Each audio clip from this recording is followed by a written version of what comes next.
ខ្ញុំមកបដងពួកឯងមកប្រាប់ជម្រាបពួកឯងតែបានពួកឯងអត់ចូលចឹងខ្ញុំបានមកលេងសើចជាមួយពួកឯងទេខ្ញុំបានមកតោខ្ញុំមកបដងពួកឯងមិនបានពួកឯងនិយាយចឹងមើលហើយសូមជម្រាបសួរបងប្អូនទាំងអស់គ្នាខ្ញុំចង់លើកឡើងពាក់ព័ន្ធនឹងមេប៉ុស្តិ៍ឃុំព្រៃត្អីដែលពលរដ្ឋដែលគាត់បានត្រូវបានចោលលួចម៉ូតូហើយទៅប្តឹងនៅប៉ុស្តិ៍ប៉ូលីសហើយមេប៉ុស្តិ៍រដ្ឋបាលឃុំព្រៃត្អីគាត់ប្រើពាក្យសម្ដីមិនសមរម្យទៅលើជនរងគ្រោះខ្ញុំសូមបញ្ជាក់ថាម៉ូតូដែលបានបាត់នេះហើយនឹងអ្នកទៅប្តឹងនឹងគឺជាប្អូនស្រីរបស់ខ្ញុំបង្កើតគាត់ទៅប្តឹងពីអ្នកប្រៃពាន់ហើយម៉ូតូដែលត្រូវបានចោលលួចទៅនឹងគឺជាម៉ូតូរបស់ឪពុករបស់ខ្ញុំដែលគាត់ទិញតាំងពីឆ្នាំ2013ដូចជាចុងឆ្នាំហើយម៉ូតូនឹងគឺ014ហើយម៉ូតូនឹងគាត់ទិញបងមលុះទេកាលនោះហើយ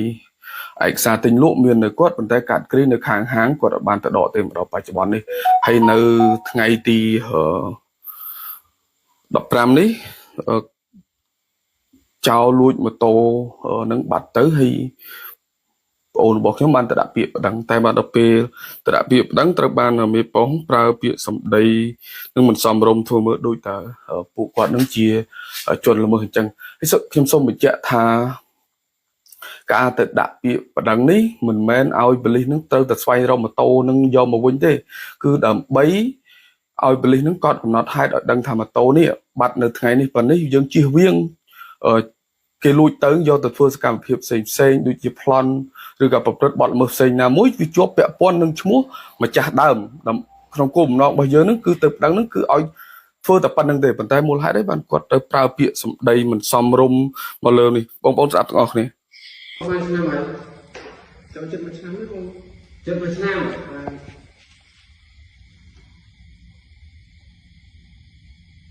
ចិត្តមួយឆ្នាំមកតោនោះអនឡាញកាន់ម៉ូតូនោះទេតំ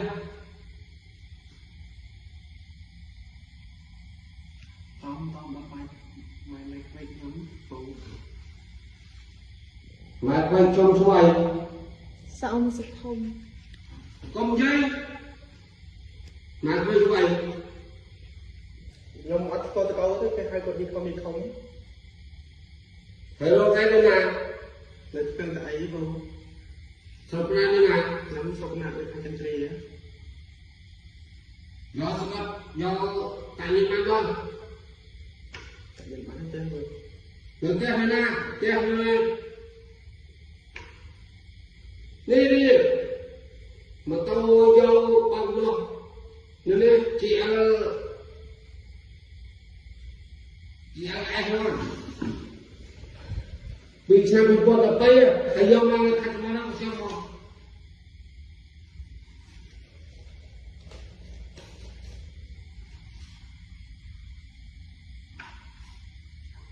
តែឡើងមកវិញឆ្ងាយសុំលេពូទៅវិញអត់លោកលាទៅវិញទេកូនចាំអញមកទៅអញមកវិញនេះអញមកវិញជាអេសនោះ2013ពីគាត់ទៅឯណាណា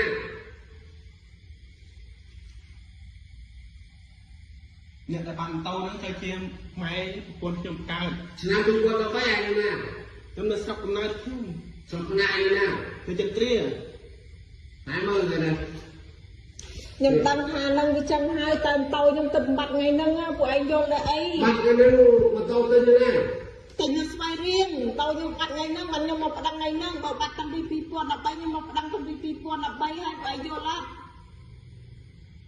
មកស៊ូខ្ញុំក៏អត់អាម៉ូតូនោះបាត់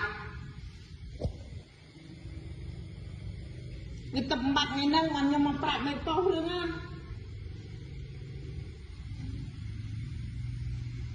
ឡូវយកកាត់ទៅមកកាត់ទៅយកម៉ូតូមកលើខ្ញុំទិញតាំងពីឆ្នាំ2013ឲ្យខ្ញុំយកលិខិតចេញថ្ងៃហ្នឹងមិនពួកឯងអត់យកចឹងឲ្យក្រៅខ្ញុំវិញកាយខ្ញុំមកប្តឹងពួកឯងមកប្រាប់ជម្រាបពួកឯងតែបានពួកឯងអត់យកចឹង nhưng mà nó lại sao cho quý vậy chứ nhưng mà nó to nhưng không đánh quay chứ mình đánh quay gì chứ mà hơi à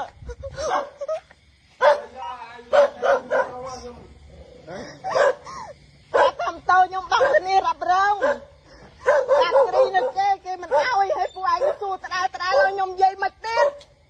สู้ต้องไปยมกาช้ำหน้าปรับละเลยเตายมปราบให้เตาผู้ไอ้มาจับโยจัง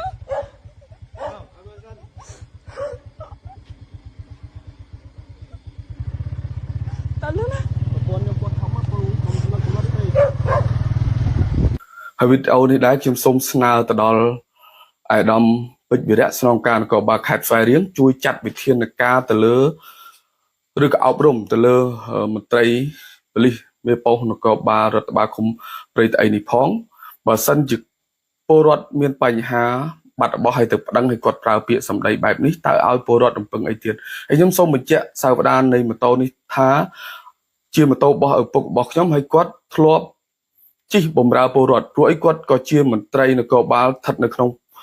ប៉ុស្តិ៍រដ្ឋបាលឃុំព្រៃត្អីនឹងដែរប៉ុន្តែគាត់ទើបតែចូលនិវត្តន៍ថ្មីនេះទេហើយគ្រួសាររបស់ខ្ញុំទៅដាក់ពាក្យប្តឹងហើយគាត់ជាអតីតមន្ត្រីទៀតហើយទៅដាក់ពាក្យប្តឹងពិបាកប៉ុណ្ណឹងហើយចោះតម្រង់ពលរដ្ឋសាមញ្ញធម្មតាតើវាមានការលំបាកយ៉ាងណាសូមមេត្តាអាយដាមស្នងការពេជ្រវីរៈមេត្តាជួយចាត់វិធានការអប់រំទៅលើមន្ត្រីនគរបាលឬក៏មេប៉ុស្តិ៍នៅទីនោះផងព្រោះអីនៅក្នុងប៉ុស្តិ៍ឃុំព្រៃត្អីនេះយើងមានមន្ត្រីនគរបាលផ្សេងគាត់បំពេញភារកិច្ចបានល្អណាស់នៅទីនោះហើយហេតុអីបានជាមានមេប៉ុស្តិ៍នៅថ្ងៃនេះបានជាគាត់ប្រើពាក្យសម្ដីមិនសមរម្យបែបនេះទាំងដែលគាត់ជាជនរងគ្រោះទៅដាក់ពាក្យបណ្ដឹងសោះហើយបែរជាប្រើពាក្យសម្ដីមកធ្វើមើលសួរចម្រិតធ្វើមើលតែគាត់នឹងជាអ្នកលួចទៅហើយ